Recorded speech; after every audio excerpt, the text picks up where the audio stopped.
Hola, ¿qué tal? ¿Cómo están? En esta oportunidad vamos a ver las diferencias que se dan o que existen entre un rango y una tabla. Vamos a ver sus ventajas y sus desventajas. Miren, en Excel cuando tenemos un conjunto de datos, este conjunto de datos recibe dos tipos de nombres.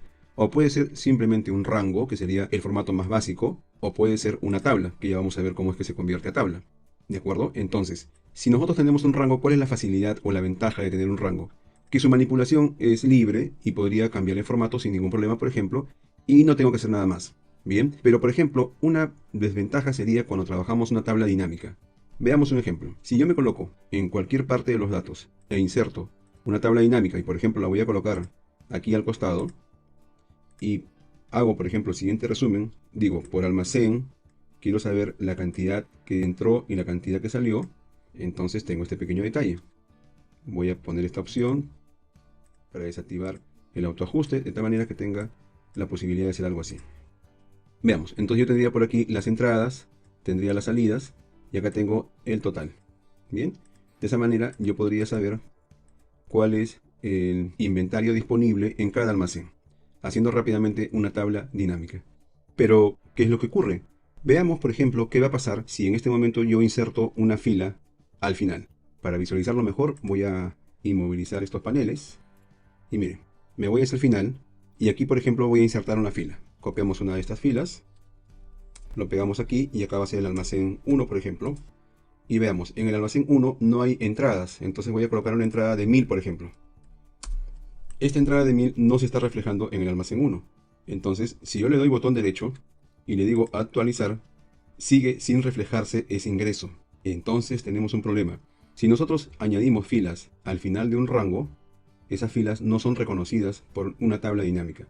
Sin embargo, si yo añado o si hubiésemos insertado esta fila dentro del rango, por ejemplo por aquí, lo inserto acá, miren. Si colocamos aquí esta fila que está dentro, entonces ¿qué va a ocurrir? Si yo actualizo la tabla dinámica, le doy a actualizar, ahora sí. Entonces, en una tabla dinámica que proviene de un rango, tendría que tener cuidado de insertar las filas dentro y no al final. Eso sería un poquito difícil porque realmente cuando tenemos una tabla dinámica, la información la vamos colocando al final del bloque. Eso no va a ocurrir en el caso de una tabla. Veamos. Voy a copiar esta información. Copio todo esto, control C. Lo pegamos acá como valor. Y tengo ahora estos datos. Esto es un rango, pero yo lo puedo convertir en una tabla. ¿Cómo hacemos para convertir esto en una tabla? Hay dos formas. Por ejemplo, nosotros nos colocamos dentro de los datos y podemos presionar control T. Si presionamos control T, en ese momento Excel reconoce el entorno, reconoce el alcance de este bloque y me dice cuál es el alcance actual que ha reconocido. Me pregunta para poder activar que la primera fila son los encabezados. Le ponemos un check. Puede ser que no tenga encabezados, pero normalmente una tabla tiene que tener encabezados, van a ser los nombres de las columnas. Aceptamos y en ese momento está pasando esto. Ese rango ahora tiene un formato. Por supuesto que este diseño lo podría modificar. Bien, acá tenemos estilos rápidos de cómo podríamos modificar ese estilo de tabla, pero podríamos quedarnos con el que nos propone inicialmente. Bueno, esta propuesta es porque es más fácil ver una fila a lo largo de unas columnas cuando tenemos esta separación de colores.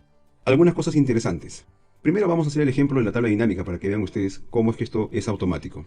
Lo mismo, me coloco en cualquier parte de los datos, me voy por acá, insertar tabla dinámica, elijo hoja de cálculo existente, selecciono aquí, y aquí voy a hacer lo mismo. Por almacén voy a colocar el tipo de movimiento y la cantidad.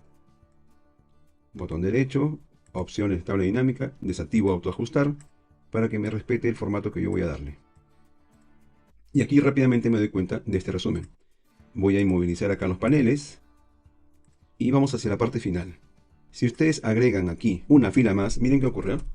Al agregar una fila más, inmediatamente que yo ingrese ese valor, miren, almacén 3 por ejemplo, cuando yo presiono Enter, automáticamente esa fila nueva es reconocida como un elemento más de esta tabla. Miren, si coloco por ejemplo almacén 1, nuevamente es reconocido y yo podría colocar más información, por ejemplo, una entrada de 1000, una salida de 500, y lo más importante, si nos damos cuenta, miren, el almacén 3 tiene 11.000 de entrada, más esta entrada serían 12.000. Si ustedes le dan botón derecho actualizar, la información se actualiza inmediatamente. Esta tabla, esta forma de colocar los datos, hacen que la tabla dinámica reconozca toda la tabla y cada fila que se añade es incluida en automático como un alcance de la tabla. ¿De acuerdo? Algo más.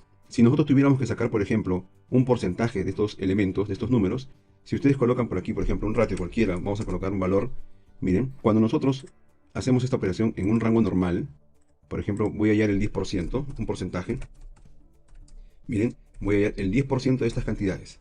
Multiplico por el 10% y acá tendría el 10%. Pero aquí estoy obligado a copiarlo hacia abajo, todo. Tendría que copiarlo para que obtenga los demás resultados. En una tabla eso no ocurre. Y es más, miren, si yo quiero hallar el 10% de estas cantidades, ya en la tabla desaparece el concepto de celda. En realidad, miren, yo me coloqué aquí y apareció @cantidad. Igual, si ustedes se ponen acá, ponen igual, y hacen un clic por aquí, acá sí estamos haciendo referencia a la celda. Pero si es a la celda que está en el mismo nivel, hace un concepto genérico. Y voy a poder multiplicar por el 10%. Y miren la parte más importante, si ustedes le dan Enter, automáticamente el comportamiento es para toda la tabla. Entonces en una tabla no hay comportamientos individuales. Lo que tú hagas en una columna se va a respetar para el resto de las filas.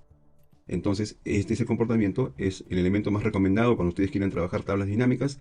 Se recomienda que sus datos estén con este formato, de tal manera que es reconocido por la tabla dinámica, y también van a ver ustedes algunos componentes de Excel que hacen uso de estos elementos para que sean reconocidos como elementos de un modelo, por ejemplo. Bien, entonces, en resumen, entre un rango y una tabla, nos convendría quedarnos con una tabla, de tal manera que podamos, por ejemplo, trabajar rápidamente una tabla dinámica. Por último, a manera de repaso, si ustedes tienen nuevamente un rango, miren, si tenemos un rango, para que este rango sea convertido a tabla hay dos formas. Control T y aceptan con cabezados, miren, con encabezados y además confirmando este rango. O por ejemplo ingresan a la opción de insertar y acá tienen tabla. Se colocan por acá, insertar tabla, y lo ponen. Pero algo importante que también no hemos mencionado es que cuando ustedes definen esta tabla también tienen la posibilidad de darle un nombre. Excel acá les propone tabla 2, pero ustedes pueden poner otro nombre. Por ejemplo, movimientos o cardets. Y esa tabla ya tiene esta referencia, que sería mejor. Muy bien, nos vemos en los siguientes videos. Muchas gracias.